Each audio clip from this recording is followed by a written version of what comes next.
Singer Madhupriya కోసం మనందరికీ ప్రత్యేక పరిచయం అవసరం లేదు. చిన్నప్పటి నుండి పాటలు పాడుతూ గద్దర్ గారితో కలిసి ఊరూరా తిరుగుతూ తాత మనవరాలు కాంబినేషన్‌లో తెలంగాణ జానపద పాటలు పాడుతూ చిన్నప్పుడే సింగర్‌గా మంచి గుర్తింపు అందుకుంది. అలానే 'స్టార్మాలో' 'ఆడపిల్లనమ్మ' అనే పాటను పాడి ఆమెకంటూ ప్రత్యేకమైన గుర్తింపు అందుకుంది చిన్నప్పుడే.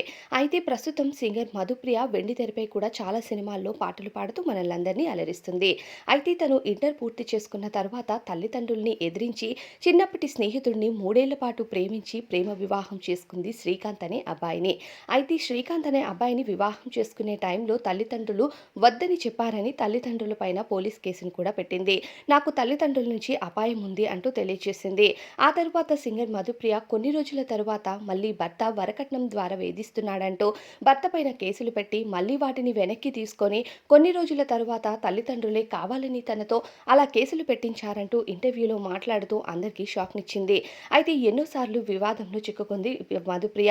ఇప్పుడు ప్రస్తుతం తల్లిదండ్రులతోనే ఉంటూ తన కెరియర్ పైన ఫోకస్ చేస్తూ ఎన్నో పాటలు పాడుతూ మంచి సక్సెస్‌ని అందుకుంటుంది. అయితే సింగర్ మధుప్రియ ప్రస్తుతం వెండితెరపై అలానే ప్రైవేట్ ఆల్బమ్స్ పాడుతూ కూడా ఆమెకంటూ ప్రత్యేకమైన గుర్తింపు అందుకుంది.